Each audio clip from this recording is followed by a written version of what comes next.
Hey, everyone, if you haven't yet, be sure to go to podsurvey.com to take a quick survey to help us get some advertisers and to help us keep this podcast free. That's podsurvey.com/last. Really helps us out a lot.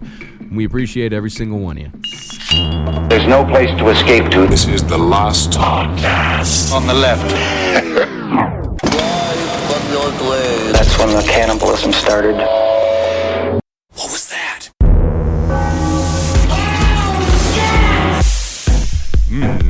All you really have to do to kill an old woman is hit her with like a fucking hamper or like, trip her down a flight of stairs. I mean, that's what's fucked up. Well, kill her with what she loves to play with, What do you mean? Hampers. Do old women like to play with hampers? Elderly women cannot get out of the hamper. Well, that's just because if you tell them it's their bedroom, they crawl in there.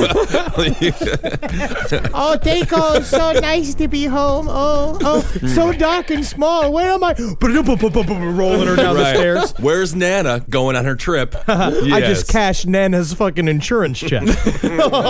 Murder! Are we good to go, Marcus? Welcome to the show. That's Marcus Parks. I'm Ben Kissel. As always, we're joined by this fellow. You notice, I don't mean, I'm come over. They say there's a bit of a leak in the apartment, so I gotta come. I gotta shut off your water for you, but you got a real nice figure there. I know you're 89 years old, but you ever think about maybe being like a model or something? Hey, wait a second. I got this. This is a nice scarf. Where'd you get this scarf from? No. Boston Strangler. No, really beautiful.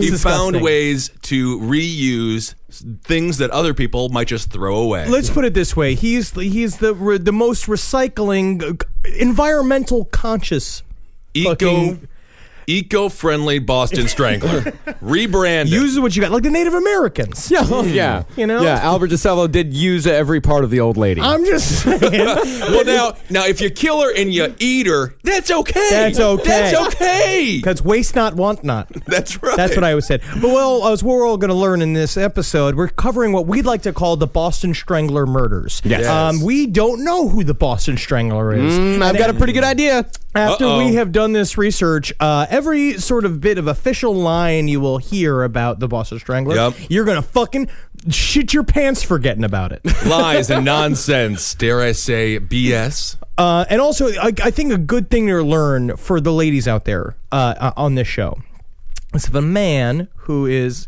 a day-to-day worker who just comes in your house, and he tells you got a nice plumber, figure. for example. Yeah, or a cable man, or a landlord, or a fake police officer. Any man who just comes in your house after sort of randomly buzzing you, and you don't know reason. You have no reason for him to be there. Right. If he starts telling you how beautiful you are, but you're kind of ugly. Yeah. At least no one has ever once specifically said you should be a model. Right. Like already, right. And you live in Boston. He's like, yes, maybe it could be like a Nicolas Cage. What was that movie where he was the police officer who gave the lotto ticket to the waitress? It had to be something. Oh, yeah. It had to be something or something retarded. Right. They are lying. They are going to kill you. Do not take nude pictures for a man with a workman's outfit on. I'm just going to say that. It doesn't matter what Instagram filter he promises to use to get rid of your warts or your varicose veins. The only reason to ever get a random set of nude pictures taken from a man is if he's noticeably gay, if he's got bleached dreadlocks, he's of indeterminate race, nose ring, scarf around his neck, because that's how you know he's an artist. Sort of a Dov Charnov type character. American Apparel. We're going for big, beautiful Boston women this season. You're one of them.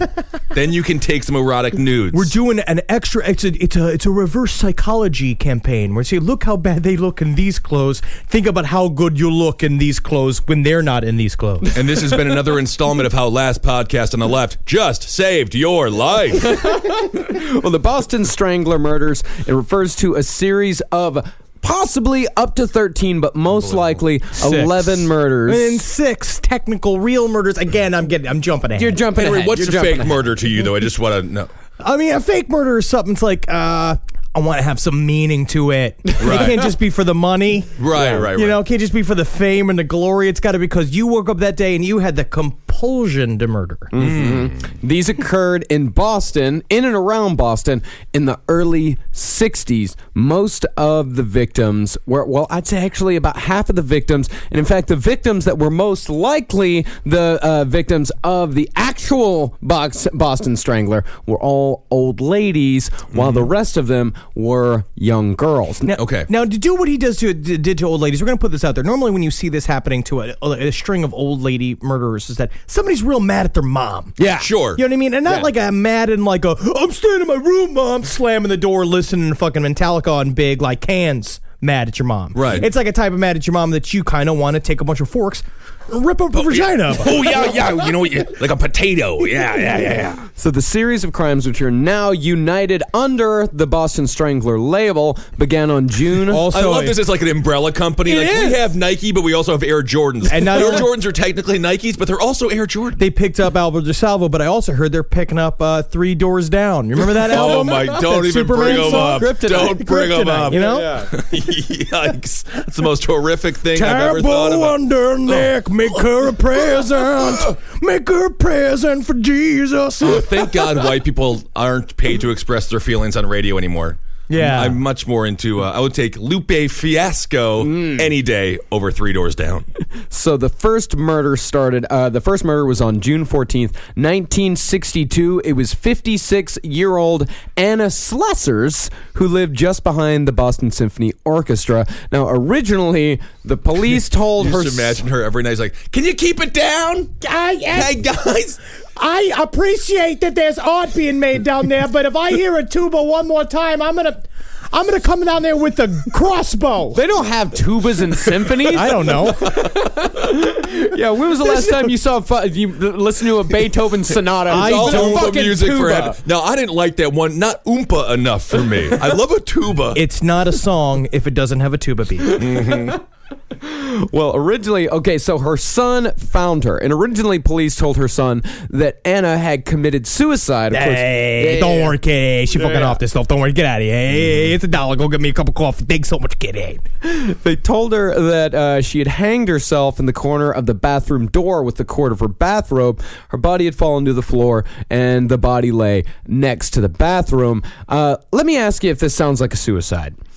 She lay outstretched, a fragile-appearing woman with brown bobbed hair and thin mouth, lying on her back on a gray runner. She wore a blue taffeta housecoat with a red lining, but it had been spread completely apart in front, so that from shoulders down, she was nude. She lay grotesquely, her head a few feet from the open bathroom door, her left leg stretched straight towards him, the other flung wide, almost at right angles, and bent at the knee so that she was grossly exposed. Now, I haven't seen my mom in a long time, but I don't normally remember her laying like that. Right. Unless she's got a couple of boudoir poachers made or something. I don't know. Ma, get up. Quit being a whore. Some kind of bizarre yoga position. It was the 60s. People were experimenting with different yogi things. The blue cloth cord of her housecoat had been knotted tightly about her neck, its ends turned up so that might have been a bow. There was a spot of blood under her head.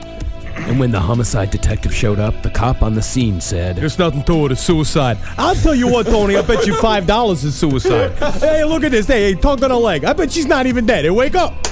Wake up, bitch. Wake up. See if she can queef. That is no joke. That is no joke. The cop on the scene was sitting there. He was sitting there outside of the door, outside of the crime scene. The homicide detective shows up, and the fucking cop's like, "Nah, it's suicide. Open and shut case." I'm Bobby Idiot Guy, so I have never not solved a crime. You wouldn't believe how many suicides. Just the other day, I was walking down the street. This guy came up and shot another guy in the head. This guy had another guy come in and shoot him. What a crazy suicide. Elaborate suicide. I gotta tell you, and that's why when people say depression's an illness, I believe them. I believe it. Because it takes a true illness. You gotta have like a fever or something to call up a buddy and say, "Hey, why don't you go buy a gun and come shoot me in the middle of the street?" We got a 911 call just the other day. This woman's like, he's murdering me. Elaborate suicide? Like, what the fuck? So here's the first thing to remember here is a bow tied around her neck. Which is just the starting. It's the beginning of a bow. That's what they said. They looked at it and it looked as if it was a bow. They didn't really like it. It started to be one. Marcus, can you answer me this? This is the first one that shows up in the entire Boston Strangler sort of legacy, right? This is the first one that has been named as a part of the Boston Strangler. So, do you think that this does seem a little bit more elaborate than somebody's first kill? yes, Don't you think? Yes, it absolutely does. So another detail that you'll see again and again in these murders is that the house had been ransacked, as if he was searching for something, but no valuables were taken. Or it's a common thing. Even Richard Ramirez did it once or twice with the idea of a killer who comes in and like basically ransacks the space. It makes it look like a robbery. Right. So it looks like it has another motive. So immediately the police are investigating the robbery instead of investigating the murder. Yeah. Right. And the other weird thing is that in a lot of these murders, it's not a full ransack situation. They'll see certain objects. In this case, a stack of color slides just placed neatly on the floor. Some things were thrown around, but other things and are then just a placed small neatly. gold watch had been left behind inside of all of Anna's jewelry. There's no sign of forced entry again. I mean, here's something that we'll see again and again. There was no sign of forced entry whatsoever on any of these cases. Not a single one. Is there a sign of forced entry, meaning that whoever killed these women either A, talked his way into the place, or B, broke in while the ladies weren't at home and waited for them to come home, BTK style. Because you have it here. It's when they found her, she had let a stranger into her home, and she wasn't even wearing her fucking denture. She was in a robe. Yeah, she was in a robe. Oh, man. She was shy. She was retired. If I know elderly women as well as I know I do, they always put on the dentures when a man's coming to town. So that is a sign of a surprise attack. You never know if you're going to get your picture taken. Right. You know what I mean? And nothing is, to me, more disgusting than someone without their teeth. When they go that weird, like that. Thank you. You want them cookies? Yeah. If you ever watch Ren and Stimpy, occasionally they'll do close up on Ren's face, and whenever he's sad, he's like, when he gives him the tooth, and that's that dentist episode. oh god, that one freaks me out. You shouldn't have. The ransack seems like a fun thing to do. Yeah. I mean, that's what you live in, right? It's it's like your house has been pre-robbed, but technically that's how you keep your stuff. Yeah, well, if by robbed you mean the guy brought you extra jelly, then indeed your house has been ransacked. What I'm saying is, this morning I woke up with 2 jellies. 2 jellies? 2 different jellies, and there was a spoon in them. So I was eating those. That is really great. All right. So the next victim was 2 weeks later, a woman named Nina Nichols, known to be an energetic woman who looked much younger than her 68 years. So, hey, man, stop selling me. I'm already getting horny enough starting this episode. She failed to show up at her sister's house for an overnight visit, and when her sister didn't arrive on time, her sister called the apartment house and asked the janitor to check up on Miss Nichols. Thank God no one ever calls me to go check on the rooms. Oh, yeah, I just need to give me the locker. Oh, I like to go in a secret, see something secret. Why is that cobweb ringing? What a phone? I have a phone. No one ever calls the janitor. Janitor just goes and looks at the toilet, but the toilet's just a seat with the hole in it, kind of like my heart. They just see everything clean, but they don't know who did it. I did it. So when the janitor opens up the door to the apartment, looks like a robbery straight off, but he walks into the apartment, of course, because it looks suspicious. He walks into the bedroom, and what he sees is the body of Nina Nichols, her feet propped up, legs spread wide open, directly in his line of vision. Now, I couldn't help but going, maybe take a closer look at the cleft of the woman that left in there. But then I knew I better clean up. Yeah. And I just whopped my mop all over her. So she still had on her pink housecoat and a white slip. Those both have been pulled up over her waist. 2 nylon stockings have been tied so tightly around her neck that they cut into her flesh. Yeah. And that is important to remember. Remember, 2 nylon stockings. Now, and I'll admit right now is that this is gonna be there's gonna be a lot of ins and outs to this case. There's gonna be a lot of details that you're gonna need to remember when we're talking about this. Because in terms of big hitters, we've never really seen, because normally, it's like everybody, John Wayne Gacy said he was innocent until the end of time, and there was always kind of like it's several killers at once that like we again realize are one killer, serial killers, because at this time too, this is before the coining of the term serial killer. This is 1962. Yeah. The term serial killer wouldn't be invented for another 9 years. Yeah, and they don't know that this type of crime can happen. So they have a hard time piecing it all together. But this is the one time where it's like we're really probably looking at 3 different killers. Yeah, at least. How strong are these nylons? I mean, most women can't go out the front door without getting a snag or getting a run. My grandmother what I'm saying is, if I ran a nylon company, I would say, Boston Strangler strong. You can literally cut through flesh with these. My grandmother had a set of nylons so fucking thick. They had been around since like 1952. You could you could basically tie them from tree to tree across a road and it could stop a car. All right, so now this is the first appearance of the full bow. When they got to her, it was at a gigantic cartoon-like bow that was tied around her neck with the 2 nylons, and she was naked except for a watch and a pair of blue sneakers, which I got to tell you is how I want to go. Yeah, but I'm going to be in a penthouse in Las Vegas, also sitting on top of a gold toilet. Oh, that'll be very nice. Now, this one detail about Nina Nichols herself that we'll see show up again and again in the victims is that she worked at Massachusetts Memorial Hospital in the past, and almost every single one of these victims had some connection to a hospital or some sort of rehabilitative facility at one point in their lives. Well, there's not a lot of options for jobs in Boston. You know? I mean, you're literally Boston. It's either you're a professional meathead whose job is to hand out Red Sox hats, or you're a scientist. Right. Right. And this is before all those affliction T-shirts came out, so they didn't know what to wear. It was difficult to be a meathead in the 60s. Your style of fashion wasn't quite caught up with you yet. So this next murder happened the exact same fucking day. This is why I think that this is the end of a killing spree rather than the beginning of one. Because literally we're watching someone in the middle of a berserk mode. Right, exactly. This is a berserk mode. This is a berserk mode. Like, this is not... it has been building up to this. I'm sure there were plenty of stranglings that happened before. You know, I'm sure we see that in other serial killers where guys, they experiment. They try out a lot of different things so they find out what makes them hard. It becomes grander as they go because it also becomes more difficult to excite themselves. Yeah. So like they have to flourish it a little bit more. But then we'll get to the Mary Sullivan case. Like that's another one that's like, but that's kind of nuts. That was so extravagant. It's huge. Helen Blake, she was a retired nurse. Important to remember. Her body was discovered at 5 p.m. She was face down on her bed, legs apart. Her pajamas had been pulled up over her shoulders. And that's a weird little detail that you also see is a lot of these women, not all of them are nude. A lot of them just have their clothes pulled up over their shoulders. Were they victims of sexual assault, or he was just... Well, that's the thing, is that some of them were molested and some of them were assaulted. Molested.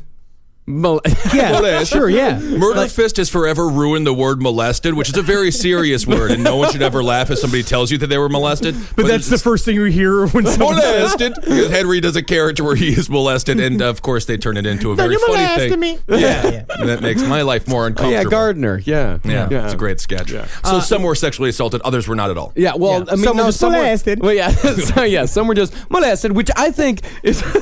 We can't make the word molested funny though, because it's okay. We can't. I think it is I think it is a very important distinction when we're talking about the multiple killers theory, because the old ladies, they were molested. Some might say probed for, I guess, experimentation what purposes. What they look like too is that because it was also with objects around the room. Because Nina had her vagina was knick-knocked with a thing in the house and they didn't know what it was, and this one was with a beer bottle. Is that your official forensic report? Well, now her vagina was knick-knacked. I'm not really sure how to, because you could just say, like, what do you say? It was floofy doof. That's not a term.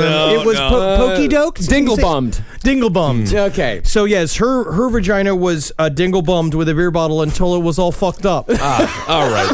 I don't mean to make light. Yeah. No. Yeah. So a nylon stocking was tied around Helen Blake's neck. Her cotton bra had been looped up under the stockings, and its ends were brought forward to tie another bow around her chin. No sign of forced entry. No one heard any voices raised. And Helen Blake, let it be known that she would not have gone down easy. Bit of a burly woman. And known to be gruff. Well, that's okay. Known to be a gruff woman, about 165 pounds. They should have just had everyone everybody take turns, every male take turns wrapping a present in front of the precinct and just see how they do it. Well, yeah. The Because problem it is seems that like if they can't get, now it's time to gift wrapped. yeah, and if they can't get through the gift wrapping process without raping the box, Yeah. you know that he's the guy. You're it. So Nina, she had been killed between 8 and 10 a.m., while Helen was killed between 5 and 6 p.m. So this guy did it in the morning, just waited a little while for his motor to rev back up again, and then did it again later on that night. Literally went to whatever restaurant existed in 1962 that people love to go to, had a little lunch, had a little music, and then just went right back to it. Huh? Oh, yeah. He went to a sock hop and then saw like some sort of rally, and then he listened to Jimi Hendrix's first album and then did it again. Yeah. The next one, he waited 2 weeks. Ida Erga, she was found dead on August 21st. Quiet woman of 75 who kept to herself. She was found strangled in her locked apartment, and she had been dead for 2 days. In another hospital connection, she made weekly visits to Massachusetts Memorial Hospital to pick up her special skin ointment. Hey, Tommy, I can't go to the hospital to get my ointment. Can you go and get my skin ointment for me, Tommy? I really wish I didn't have to. I can't rub it on myself. So when you get here, can you rub it on me? What I'm going to do is I'm going to give you a $20 bill. And we're going to pretend like we didn't have this conversation. Well, it does. I mean, the berserker mode, the 2 in 1 day, and then a bit of a break. That is not uncommon when they don't get caught. We saw that with Andre Chikatilo. Because the idea is that they're ramping up, and then pretty much they kind of assume, well, I'm going to get caught in a day here, and then it's like a couple of weeks of watching the news, and then nothing happening, and then being like, uh-oh, I'm hard for mayhem again. Right. Yeah, we saw Ted Bundy. He got caught in a berserker rage with in the Florida State. Right. Well, he sorority really house. left it all on the dance floor. Yeah, John Wayne Gacy also, he was in a bit of a berserker. He was getting sloppy, shitting in his own backyard. He ran out of fucking room. Well, the reason why Gacy got brought down is because he killed that teenager from the pharmacy. Yeah. Yeah, the little And all you gotta do is- receipt for the photo. That's what brought Gacy down. All you got to do is kill one little boy with a bright future, and then That's you're it. fucked. That'll Everything's do fucked. it. Yeah, God. when you're fucking killing gay dudes that are just cruising on the streets of fucking Milwaukee, that's fine. Easy but street. you kill one kid on his way to getting a college education, and all of a sudden, the 32 bodies mean something. He could have been a Unbelievable. regular Gerald Ford if he hadn't killed him. Isn't that something? God, yeah. It still surprises me to this day that Gacy just lived to the point. So many murders, he literally just ran out of room to hide bodies. Oh yeah, It's phenomenal. He was doing fine. Anyway, back to Boston. So Ida Erga, she had been strangled by human hands, and then to finish off the job, one of her pillowcases was used to tie around her neck. And I think that what that may have been is because you always see the stockings over and over again. And in fact, the Boston Globe, when they first broke the story, it was originally named the Silk Stockings Murders. Ooh, silk stockings. That reminds me of that saucy Showtime show. Yeah. Silk Stockings. USA Up All Oh, Night. USA. Who was on that? Was it Rip David Rip Duchovny or Gilson? something? Rip Yeah. Gilson? Rip Gilson. He had a very short Hollywood career. He Rip just did Gilson. that show and then committed suicide next to a donut factory. Very weird. So Ida's nightdress had been torn, exposing her body, which shows some escalation on the part of the killer. Her legs were spread 5 feet from heel to heel, and her feet were propped up on individual chairs, and a bed pillow was placed underneath her buttocks so as to showcase her vagina. Because what we had in a lot of these cases is the killer positioned the body so that when whoever walked into the room, the first thing they would see was a gaping old lady vagina. I would put it this way: if you really wanted to showcase the vagina, you would put it in between two mirrors because that's important. It gives an illusion of space, and also put some flowers in there. I don't mean to be insensitive. I'm just that saying would be insensitive. That though. would be insensitive and mean. I don't mean to be mean. Yeah. You know, No. we're searching for what's interesting. I'm trying to give hints. Yeah, I can't stop Helping thinking of the tips. female artist that does nothing but the vagina paintings. It's sort of like that. George O'Keeffe. Yeah, George O'Keeffe. And so I'm Yeah, gonna yeah, wait. yeah, yeah. Should I read Well, a not little? all. They're not all vaginas, but many of them look like vaginas. They're all vaginas. It's up to interpretation. And I'm going to vagina. give a little bit of Albert DeSalvo's confession for the murder of Ida Urga. And here's one thing that I don't think we properly explained up top about this Albert DeSalvo guy. If you don't know anything about the Boston Strangler cases, there was a man that went down for all of these murders. His name was Albert DeSalvo, and he confessed to all of these crimes. Well, yeah, I mean, the layperson would say Boston Strangler DeSalvo, and that's case closed. But he's more of sort of a Puck from the Real World character who just likes to be in trouble. Yeah. And he possibly confessed. We're going to cover all this later on. He confessed possibly to just have the notoriety of being the Boston Strangler. So I'm going to read a little bit of his confession for the murder of Ida Urga. At this time, it was very famous, right? It was all over the news. Everyone knew about this, right? At this point, it is. We're about to get into the fever pitch of hysteria that Boston went into. Now, this is literally barely an exaggeration of how Albert DeSalvo spoke. I said I wanted to do some work in the apartment, and she didn't trust me because of the things that were going on, and she had a suspicion of allowing anybody into the apartment without knowing definitely who they were. And I talked to her very briefly, and I told her not to worry. I just soon come back tomorrow, rather than, in other words, if you don't trust me, I'll come back tomorrow. And then, I said I walked downstairs, and she said, well, come in. And we went in the bedroom where I was supposed to look at a leak at the window, and when she turned, I put my arm around her neck, and I just went, I think it went through like a parlor as you walked in, and a dining room and a bedroom. Oh, and before the bedroom there was a kitchen, and the bedroom was way back. The bed was white. I wasn't made either. She was in the midst probably of making the bed up, and there was an old dresser there, and I opened the drawers up, and there was like nothing in them. There's nothing there, and they were empty. And when I did get her by the neck and I strangled her, I manually strangled her. I noticed, and just the blood was coming out of the ears. It's very dark. Yeah. Very dark, the bright ear. I remember that. When I think there was a dining room set in there, a very dark one, nice cherry wood, and there was a brown chairs around it. Oh, nice walnut. It's nice to see good chairs made. You barely really see it. It's hard now because everyone's getting things from IKEA. Everything's falling apart. Right. And I recall putting the legs up on the two chairs in a wide position, just so I could just kind of pound at it. And I just did it. I didn't choose the old woman because attractiveness had nothing to do with it. She was just a woman, and that was enough. Any gal will do. He's not ageist anyway. Did he really mention the table? No, he did mention the table. That is such a classic, stupid person thing. Very nice table. Nice table. Some people just notice things. Look at that table. That's a very nice table. Was that cherry oak? It's yes. I guess. Sure. So DeSalvo, very high-pitched voice. One would argue that he might have been looking for respect amongst his peers. Possibly.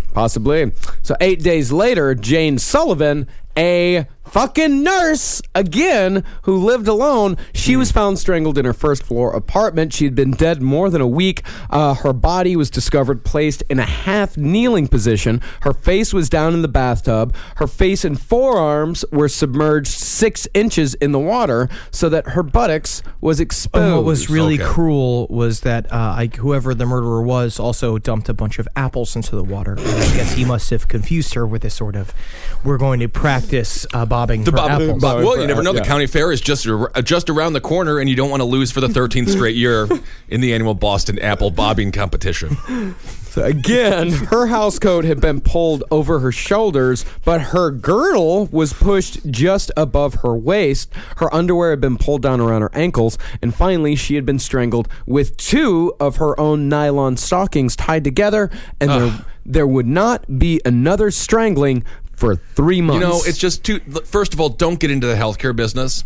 That's what we're learning here whatsoever. Don't care for your fellow man because one of those men will just end up murdering you.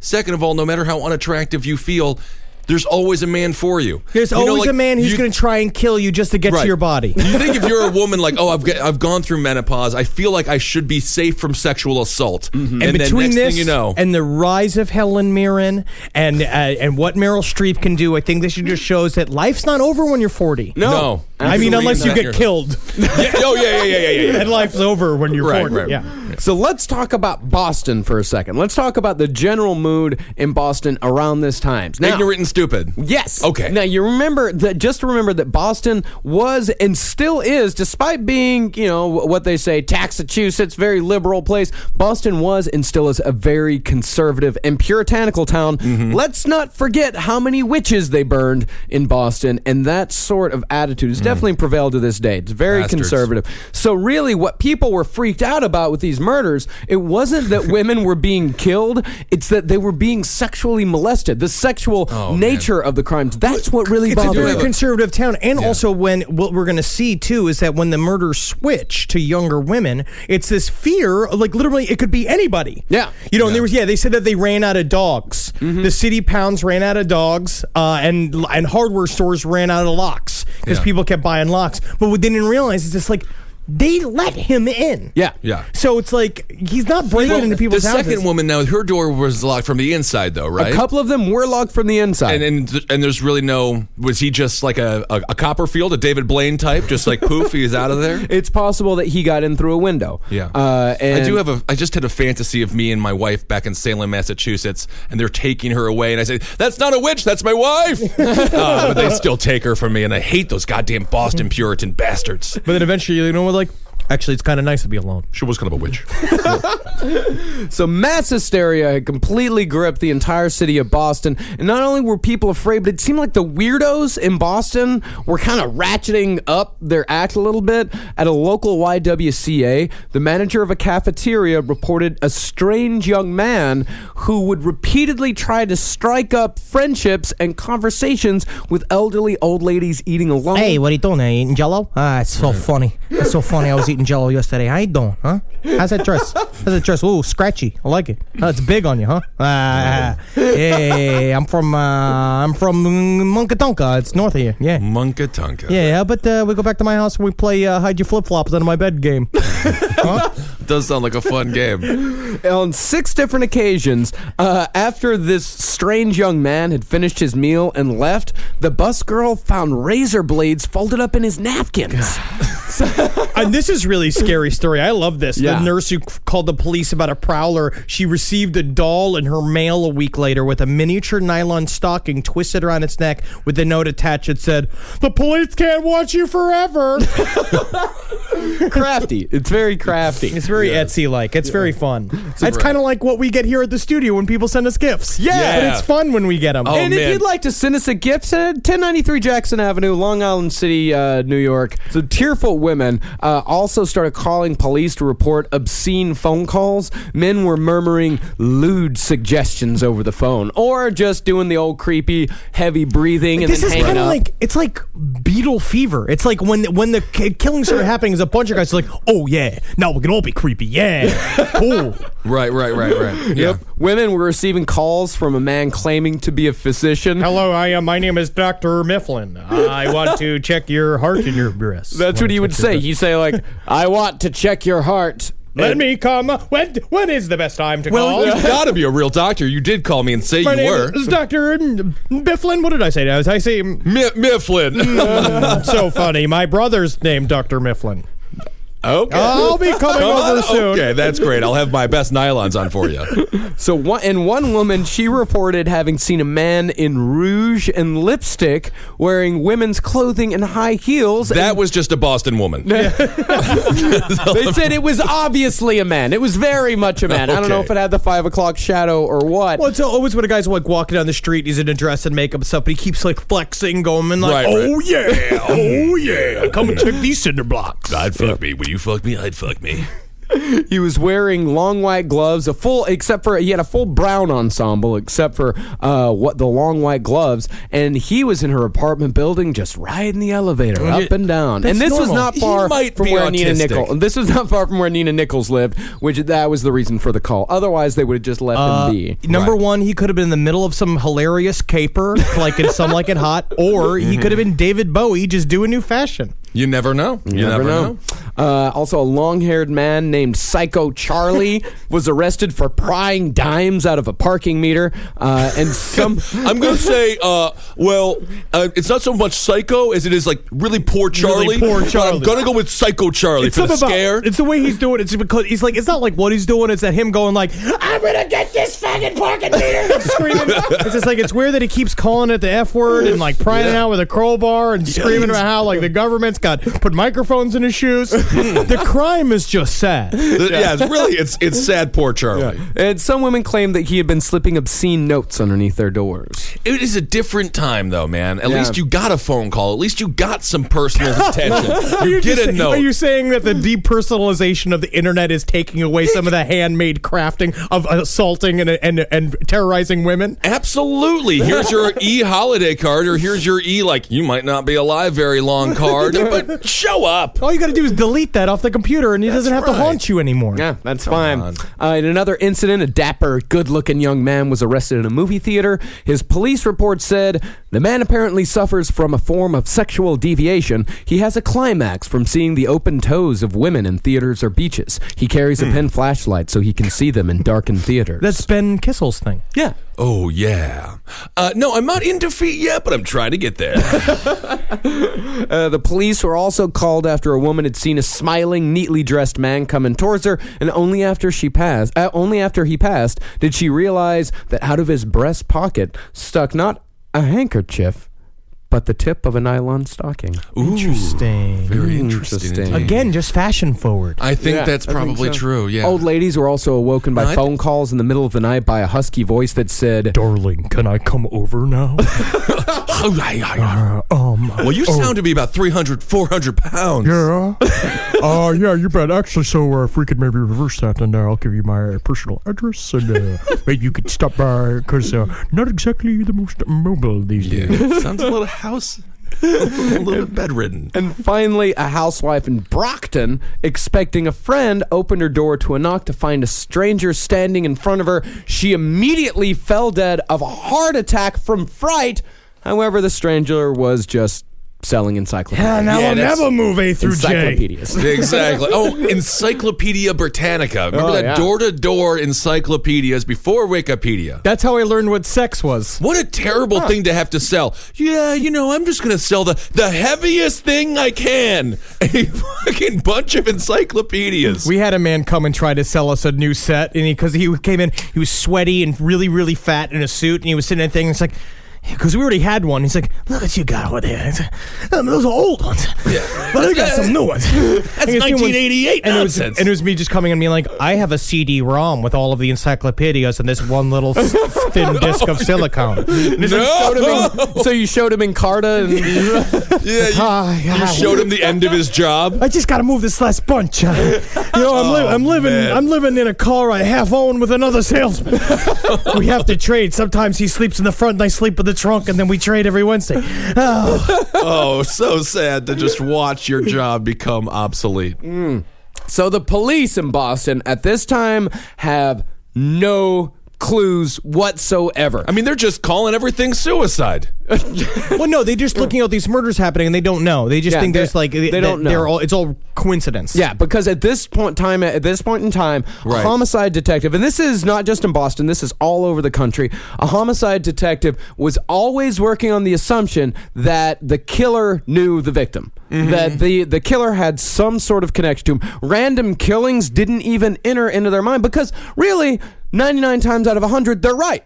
Like 99 times out of 100, a murder is done by a person that the victim knows. And this is also still the time where every little police department was fighting with every other little police department so they could crack the case. So you had this personal dispute going on for no reason because everyone's just like, can you solve the murders? Can you just do that? He's also, like, I'm not talking to O'Brien over at Station 173. He looked at my girlfriend in high school. I hate that motherfucker. You also have this thing, too. I think there's also a stigma, and they don't realize, even though, I mean, mean, we already had Nazi Germany, but no one really got the fucking details of Nazi Germany. Of like they thought that they're like, well, who'd kill an old lady besides somebody who had like a reason to kill an old lady, like that, like he hated her, or like he was just randomly burglarizing her and he wanted to like shut her up, or she like freaked out and she died and he had to figure out what to do with her. They never thought about the psychosexual killer. Yeah, pure evil was not something that entered into their mind whatsoever. Was there semen and stuff found on these scenes? No, no, none ever. Even if she was popped with a goddamn beer bottle, he still wasn't like coming all over the place. Not the first 5, not the old ladies. You did not see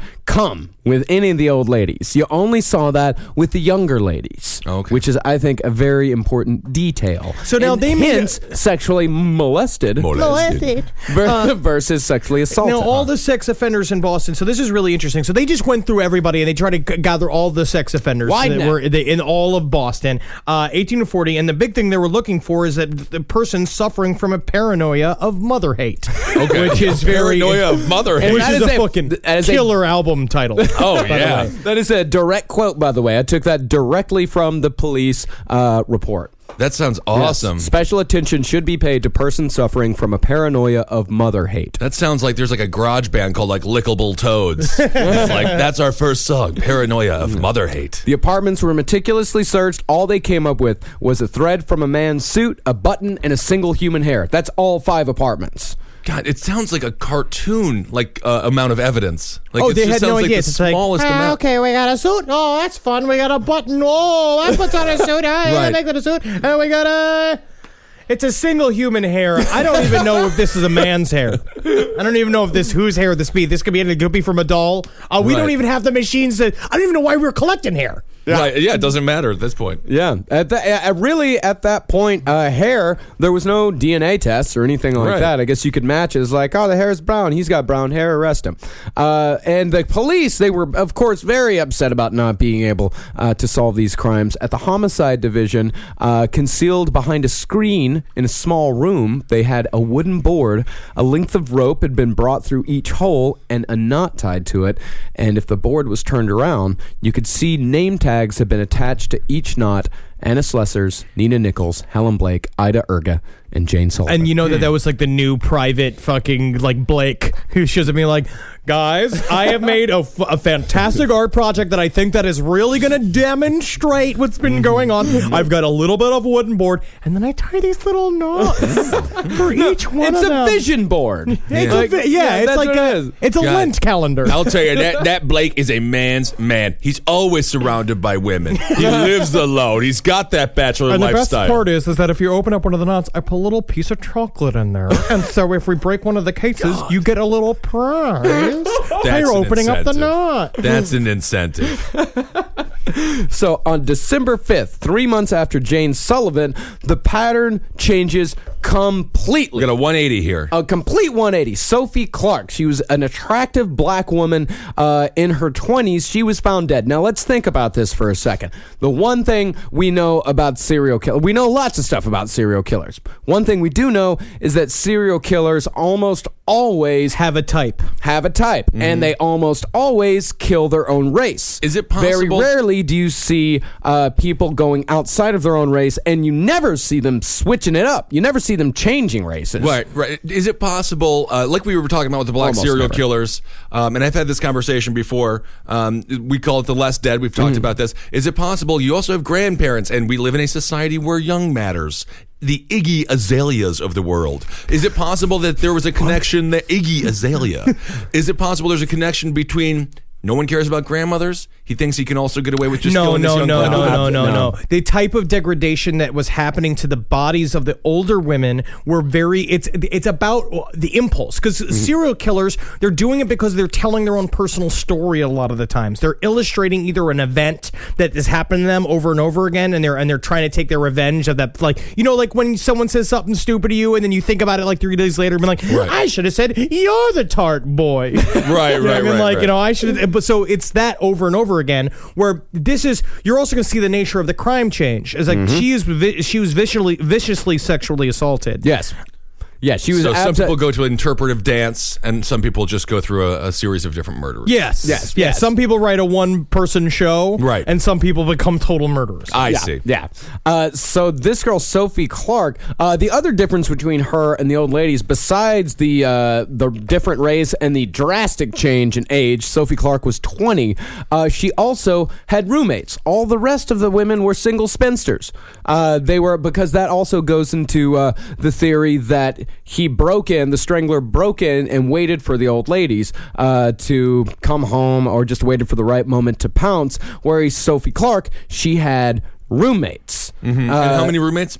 She had 2 roommates. Yeah. And in fact, it was a roommate who found her at 5:30 p.m. on December 5th. She had been strangled with 3 nylon stockings, which was a new feature. Okay. They were twisted so tightly they were almost lost in her flesh, knotted underneath her chin, and unlike the others, she had been gagged. And again, this is in the newspapers. It's just like nylon stockings are used to murder all these women. If you do want to murder a bunch of women, use nylon stockings and we'll print it out. Yeah, exactly. We'll print it out. We'll talk about you. The newspaper had been printing so many details. In fact, the medical examiner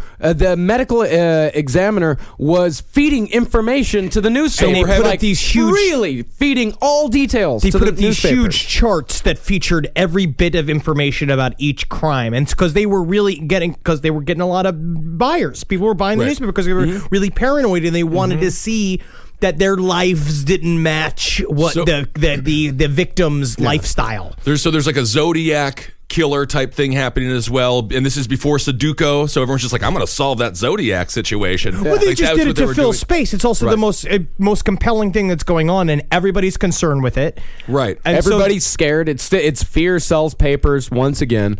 And they would print shit like top 5 clues of the Boston Strangler. Were they smart enough to do what they do now, where it's just like she had a tattoo on her left foot when in reality it's on the right foot, and only the killer would know? We will see that comes into play. Yeah, we'll see that comes into play later. Like I said, she had been gagged. None of the other old ladies had been gagged.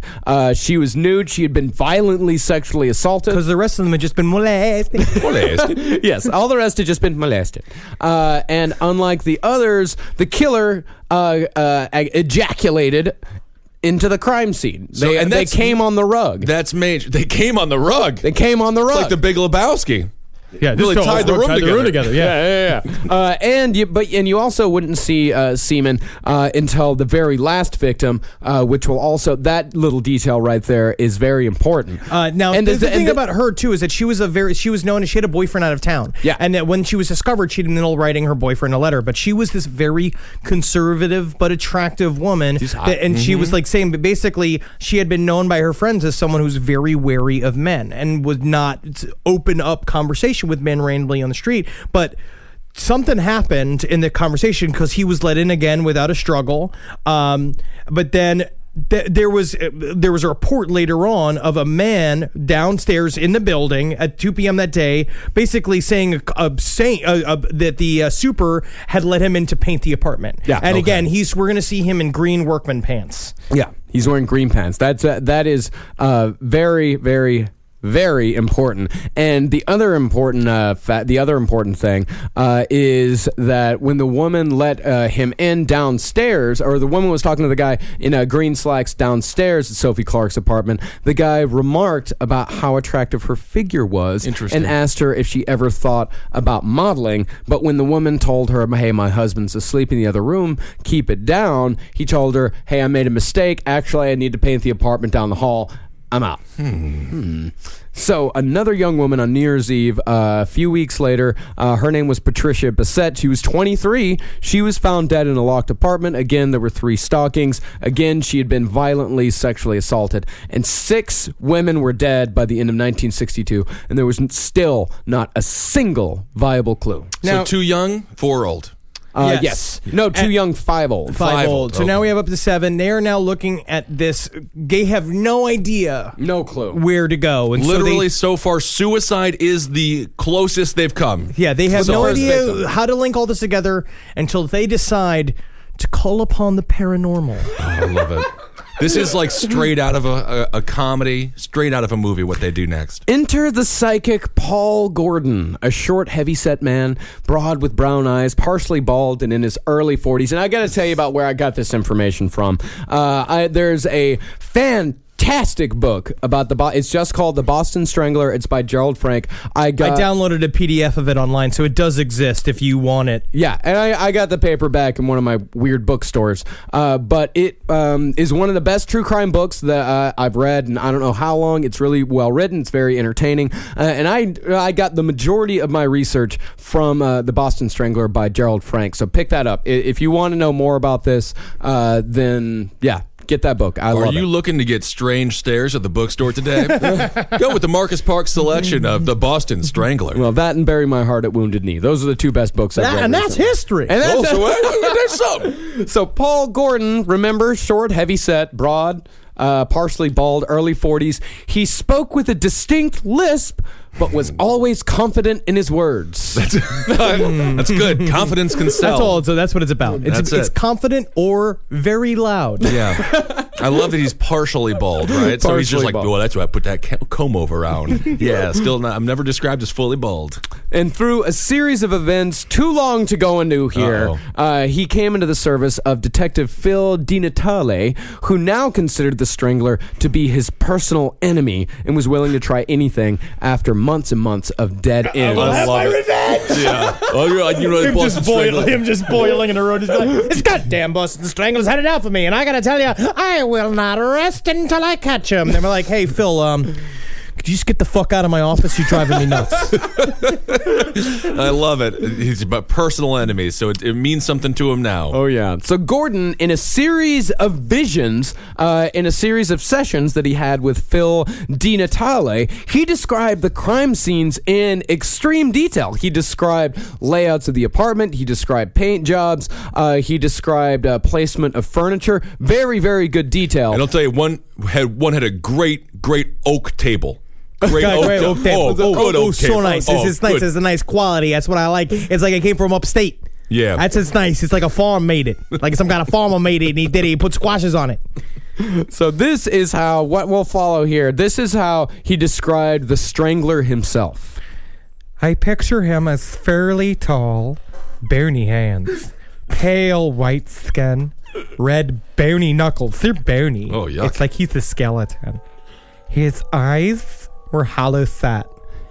His hair disturbed me a little bit because he has a habit of pushing back a little curl of hair that falls on his forehead. He's got a tooth missing in the upper right front of his mouth. Is that grass? White grass. I'm just happy there's no gays in the precinct. He's in a hospital, but it could be a kind of home. Boston State Hospital. He's not confined because I see him walking across a wide, expansive lawn. So nice. It's nice to have a lawn. I hate it when people have stones instead of grass. Okay, just get back to the profile thing. He used to beat his mother cruelly. She was an idiotic, domineering woman, and his two sisters lived unhappy lives. He's from Maine or Vermont, definitely because of how stupid his shirt was. While he's in the city, he sleeps in cellars, then he likes to wander about the streets watching women.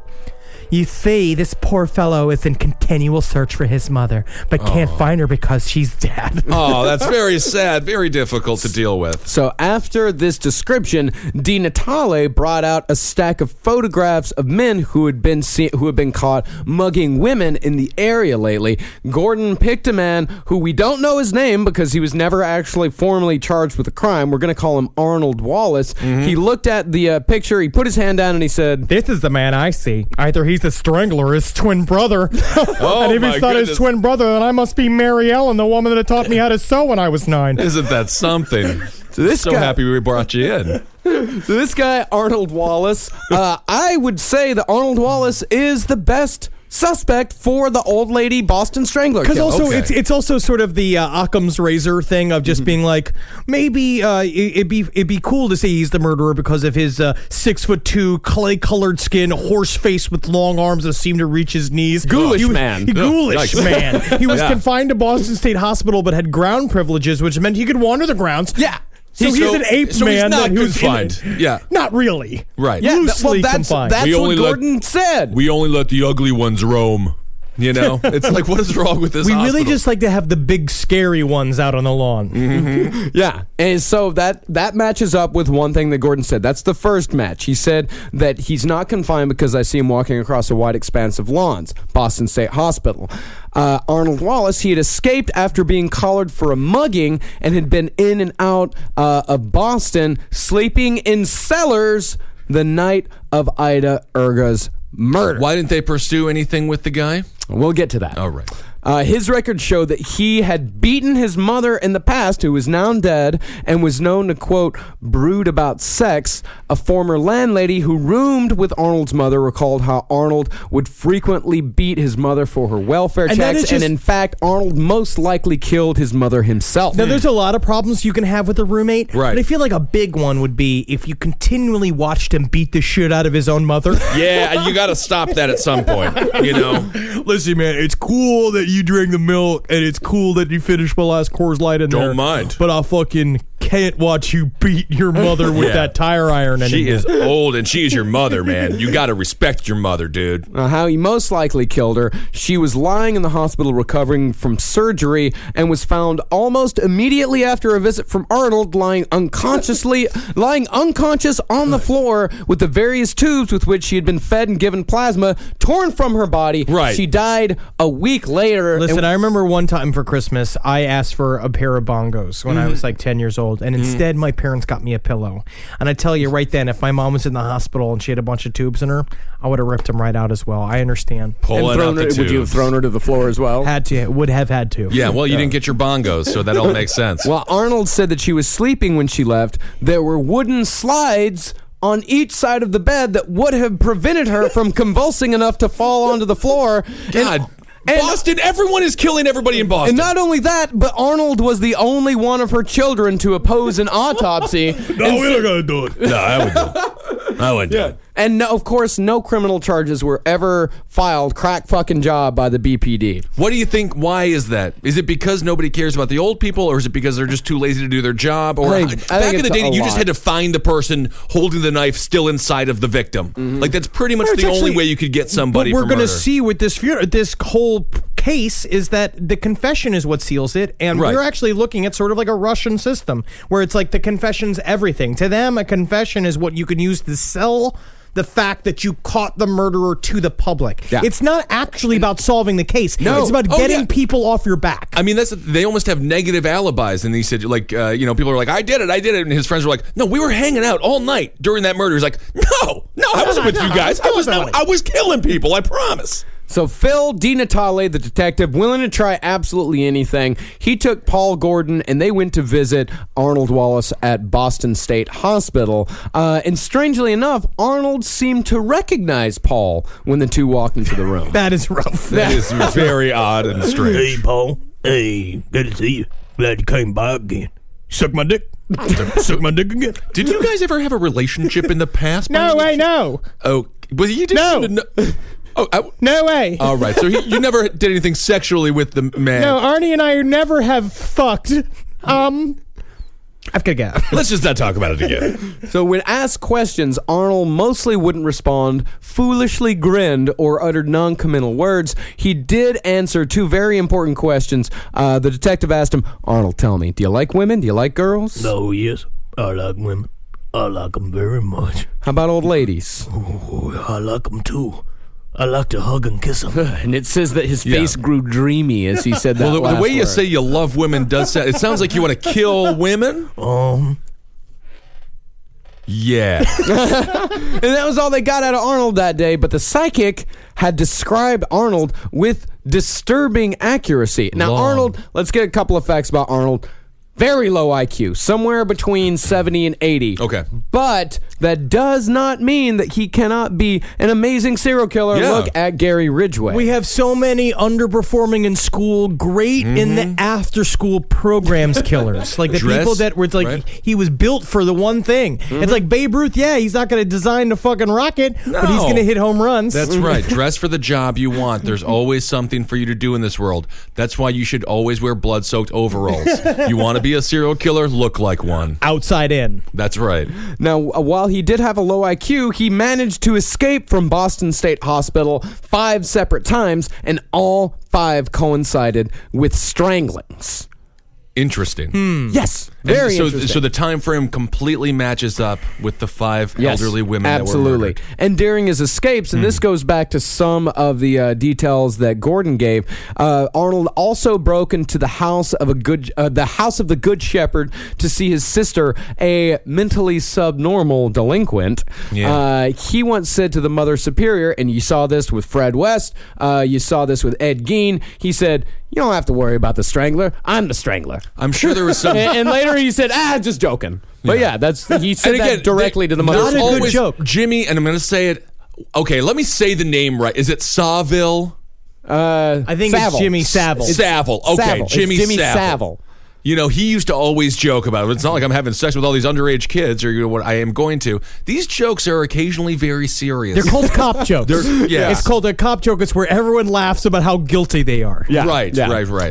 In addition to that, a boy had seen Arnold or someone who looked like him slipping into Nina Nichols' apartment house on the weekend of their death. I mean, he would do that because he was cartoonishly large, and he would have to do that dumb, like, fake tiptoeing into an apartment thing. Nobody could see me. Mm-hmm. He was also seen near the site of Beverly Simon's murder the day after her strangling, and the site of Ida Erga's murder the weekend of her strangling, and both of those witnesses were priests. So so that's been thrown out. Well, you never know. Priest only speaks in lies and dumb songs about a fake god. They do a lot of speak song.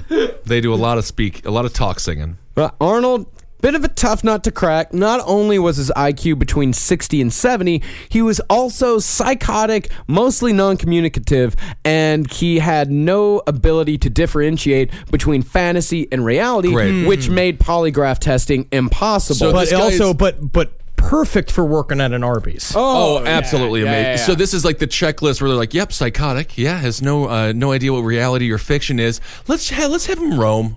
We'll make him a roamer. Let him roam. Oh, there's patient Wallace again, slowly escaping. Should we do anything? No. Yeah, he'll come back. He's just gonna go murder a woman. I'm just so glad we finally finished that project where we shortened all the walls.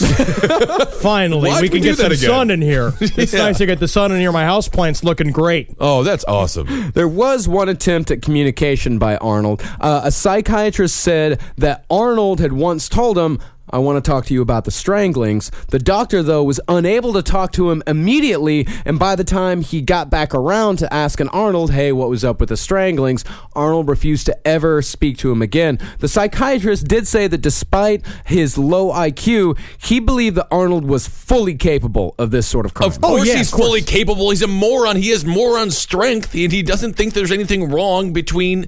He doesn't see how this is something wrong. Well, one of the reasons why why people like to say that there's no way it could have been this Arnold guy. They said, "Oh, he was too dumb, and there were no clues left." Like if he was actually this brilliant killer, there were no clues. Well, no, he didn't smear his name and Dookie on the wall. There's no way it was him. He didn't leave his license, which is the problem. And number two, the other thing is that he's just so sneaky.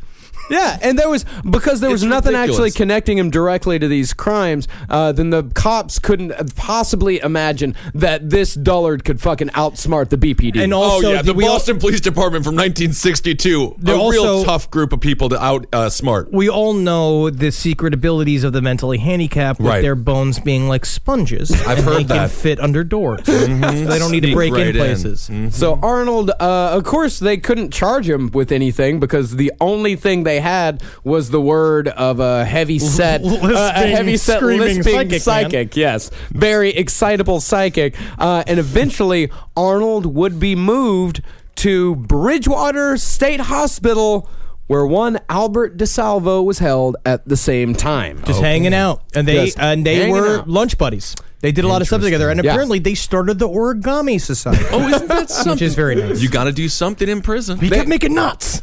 Oh, that was what was weird. They were known cohorts. That's great. Yeah. How's your cheese sandwich? Pretty good. How's yours? Pretty good. I wish it was old lady's pussy. Right. Right. Man, it's just nice to meet somebody smart in prison.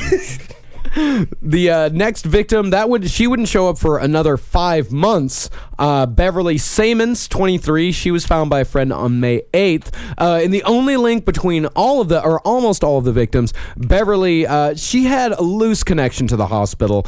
She worked as a rehabilitation counselor at Medfield State Hospital. She was also a music therapist at the Walter E. Fernald School for Retarded Children. Well, it's in the name. Right, That's but nice. they didn't. But the times have moved on. Yes. Yeah, that would be. You can't just say School for retarded children. It actually Right. changed from that. It used to be the shack for doy-doys. Oh yeah. And they changed that because they said that they couldn't have it be called necessarily a shack for Right. doy-doys. Yeah. And then the classes were like boink boink and dump bump. Yeah, and how to not be so stupid all the time. Oh, that was a tough one. That's a tough one. No one really graduated from. So she was directly in the line of vision when one would walk through the front door. Her legs were apart. Right leg was on the bed. Left leg was over the edge between the bed and the wall. Her wrists, and this is a big change here, her wrists were tied behind her back with a sequin scarf and a bloodstained nylon stocking, and 2 handkerchiefs tied together were knotted around her neck. These are similar details to the old lady strangler, Right. but Off. they are off. They're just slightly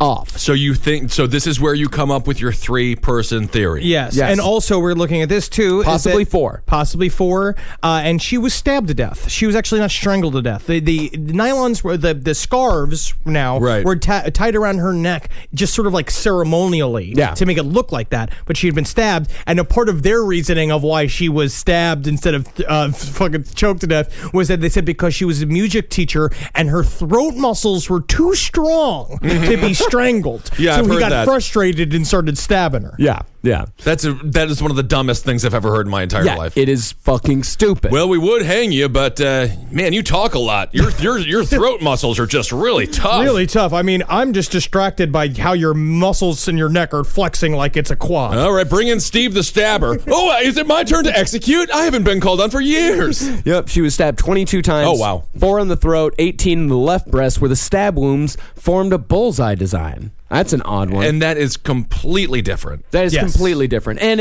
none of the stockings that were tied around her neck were tied tight enough to kill her. Right.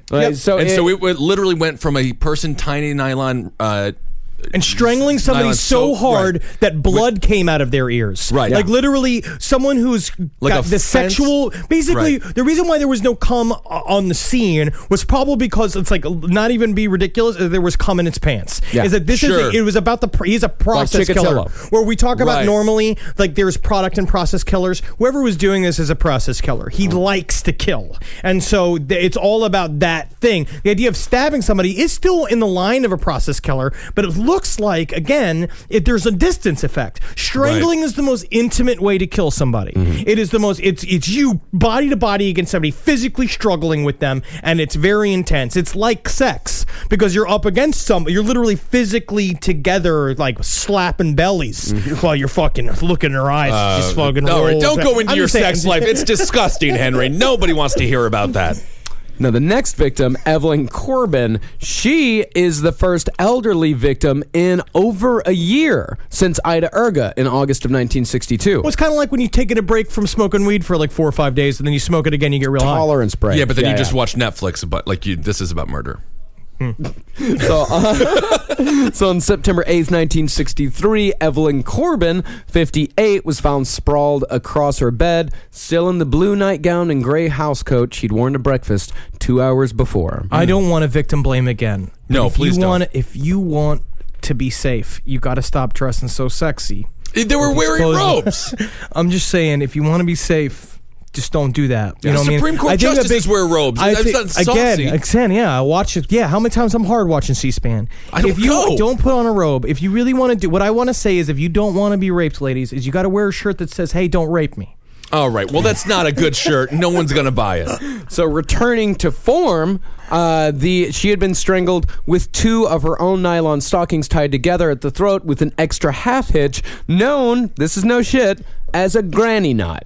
And why is it known as a granny knot? Because you use it to kill older women by choking them. I see, yeah. And the front of the house coat, in a subtle form of escalation, had been ripped off with such force that 3 buttons had flown off. And her killer had stuffed her underpants into her mouth as a gag and tied a 3rd nylon stocking and an elaborate bow around the ankle of her left foot. And the knot, again, was a double half hitch. It's a real dainty way to kill somebody. It's never good if your last words are, "Oh, my buttons," and then immediately gag. I feel like that's going to be your last words. It's going to be you reaching over to tie your shoes, and it's the pants button that's going to pop, and then you're going to drop dead of a heart attack. Yeah, I can't wait. Cannot wait for that day to happen. We're going to put that on your tombstone. Oh, my buttons. Oh, my buttons. I fell down my front stairs the other day, and I thought that was going to be it. But yeah, I think you're right. It's going to be a button situation. And nothing, of course, had been taken, although the house had been thoroughly searched. There's a weak link. She had visited friends in Salem Hospital recently. It's still weak. But outside her kitchen window on the fire escape, police found a fresh donut. And there were no donuts inside the apartment. Hey, Officer O'Reilly, did you eat the donut? Because that was technically it's evidence. It's just some officer after they do the whole search be like, And now that I done my police work, now I have my nice fresh donut. Where did I leave it? oh no. No donuts were found in the apartment, and none of the tenants remembered throwing any donuts out the window. I know. They don't. That's weird. No, we only do that on Tuesdays. Again, I don't want to be killed in your home. A good thing to have is a nice box of fresh donuts. Because it's kind of like if you get mugged and you only have a little bit amount of money on you and they'll shoot you in the street. It's that instead, if you have donuts in the house, you just be like, I have these fresh donuts. And you can be like, and this part about donuts, got a hole in it. You can stick your dick through that. Stick your dick through it. Have a fake wallet. Take that fake wallet, throw it the opposite direction, and run. Do that same thing with donuts. No, same thing with donuts. Why a not? month later, Joanne Graff, only one day after the Kennedy assassination. Kennedy? She was raped and strangled to death in her apartment in Lawrence, an hour's drive from Boston. Now, I want to say one quick thing about the distance. All of the old ladies were killed in Boston. In fact, you can form a circle with all of the old lady murders, and that entire circle is also serviced by Boston's mass transit system, the T-train. Yeah, so they just can pop off. We see this with Andre Ticatello. You pop off the train, you kill somebody, you get right back on the train, and then you zip right back, and it's convenient. And people, of course, made a big deal out of it being a day after the Kennedy assassination. In fact, some constantly, people... just like we didn't have any time to mention, and no time to mourn the loss of the only Catholic president. In Boston, it's exactly. a huge deal. Oh, Kennedys are huge in Massachusetts. Man. They're loved for being terrible people. Yeah. And she was strangled with 2 nylon stockings along with her black leotard. Now, if you'll remember, many of the young women had not only the stockings, but just a little something extra, while the old women only had the stockings. And the nylon, and in another twist, the nylon was tied around her neck in a very elaborate bow, much like a circus clown's oversized bow tie. The elephant did it. The elephant did it. Years of abuse. But it did, however, bear the strangler's knot. There was that. The double half hitch, the granny knot. Again, not murdered via the nylon, though. This is just a decorative... the final one was just tied on to be a big fuck you to everybody. Right. And in a mark of extra violence, there were teeth marks on her left breast. And that's brand new information. That's brand new. Like nothing like that. Nothing even close to that. So we got stabby, we got bitey, we got to no longer strangling with the nylons. He's all over the place, whoever's doing this, if it's one person, and it's not. Yeah. Right. The only thing close to an eyewitness came from the tenant in the apartment above her, who said that a man with green slacks had asked for Joanne Graff by name that day. The neighbor directed him to Joanne's apartment, where he heard the door open and shut just a moment after. Have you listened to somebody who talks about when Albert DeSalvo talks about how he found the women? That's a part of a thing that could be a tidbit he either got for somebody else, or how when you find out that Albert DeSalvo actually is a convicted serial rapist. He is a rapist. And what he would do is he would go into women's homes. He would get into the house posing as a workman, and he would basically just look down the apartment lines, and if it was a female's name, he'd buzz them. down, which is a thing, which is actually a true safety thing, which is why you never put your full name on your mailbox, or you put an initial. Your name should be Harry Barry, big guy who murders. And just let him. Do not ring my bell. To be, I've got a gun. I've got a gun. Is it sort of? I believe I'm getting the sitcom right. Becky.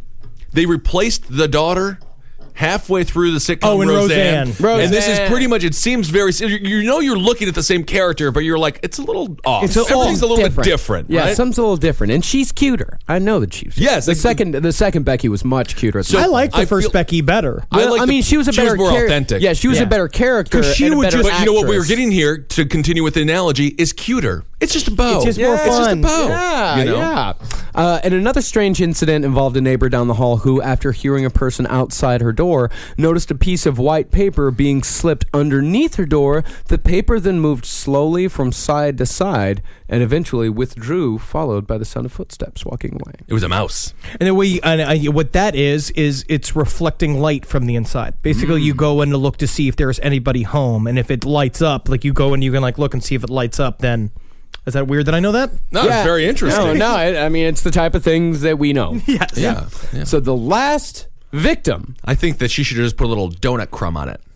That would have been That fun. he would have known That that would have she been had fun. donuts. Maybe he wouldn't have killed her then. Yes. Always have donuts. So the last victim, the woman that ends up, that kind of is rolled up in all of the Boston strangling killings, her name was Mary Sullivan. She worked at a nurse's aide in a Cape Cod hospital. Okay. She was found dead and strangled 2 months later on January 4th. Definitely the most gruesome of all the murders. She was on the bed in a prop position, buttocks on a pillow, head back against the headboard, head on the right shoulder, knees up, eyes closed, a viscous liquid, possibly semen, dripping from mouth to right breast. Oh, this is just. This is just toasted strudel. No, it's the strudel. Oh, toasted strudel. You know, one of these days you're going to taste semen if you keep on doing that.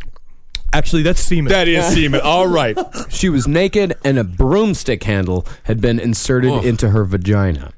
Now, not like in a Mary Poppins kind of way. No. She wasn't mopping the house all weird. This was different. Not only was the way she was tied different, her like up against the bed. None of them had been propped up on the bed like that. It was also different in the fact that there was just one stocking used instead of the normal two. There was also a triple tie. There was a charcoal stocking around her neck, a pink scarf tied in a huge bow underneath her chin, and over that, tied loosely, was a bright pink and white flowered scarf. The strangest detail of all rested between the toes of her left foot. There was a greeting card that said simply, Happy New Year. Which is just a final big fuck you that shows that the killer who's ever doing this wants you to find the body just like this. It's a presentation. Right. And it is basically to tell you like bye-bye, hey cops, fuck you, and that's it. That's right, yeah.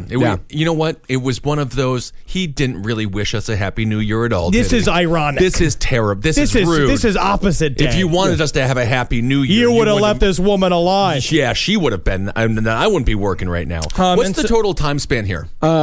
Less than 2 years. Yeah. Okay. Which is so we have 18 months, I think. Okay, so we have the 11 murders. Yeah, right? 11. In 2 years. There are a couple of others that DeSalvo copped to, which is one that he believed that he was guilty of, but it's not true. Where he believed that he broke into an apartment of an older woman and she dropped dead of a heart attack. Supposedly the second victim. Okay. That would be one. And there was one other that they're loosely tying to him. That Wikipedia says 13, but the general belief is that it's 11. So 11 if is this was one serial killer, 11 murders in 2 years seems this man was busy. If it was one person, it's very busy. It is absolutely it's very busy. It's impossible. Even as far as like BTK and let's just say Gary BTK was a guy who people that were getting up to those numbers were like Jeffrey Dahmer. Jeffrey Dahmer was Chikatilo. pushing, and Chikatilo was also a nutcase. Yeah, and Ted Bundy killed 4 in one night. Like they do. Like Ted Bundy had a. But I don't think any of them had the numbers of like 11 in 2 years, right? Oh, Chikatilo. I think he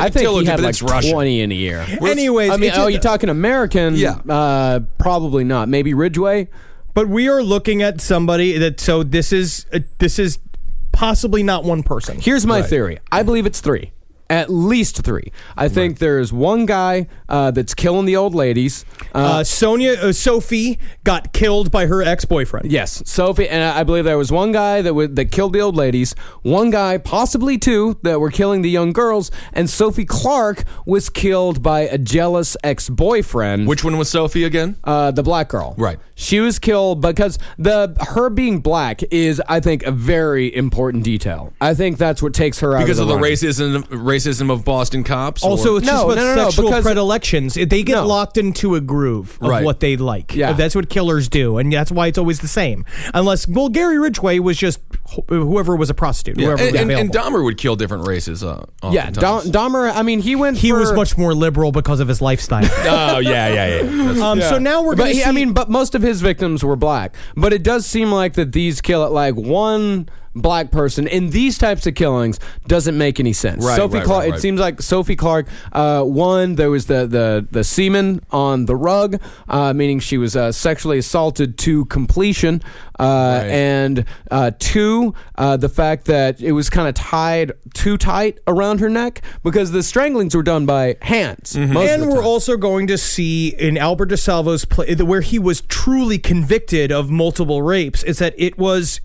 He wanted the sex. Yeah. These murders are sexual killings, but they were not focused on the rape of the victims. Only 2. It was just on the actual killing part. He was actually Albert DeSalvo was just a sex fiend. Oh, well, I mean, he was a serial rapist who was a disgusting human being. That's what I mean. He's he's a monster. Yeah. Right. But the killing wasn't what got him off. It was the subduing them, having sex with them, and then leaving. Yeah.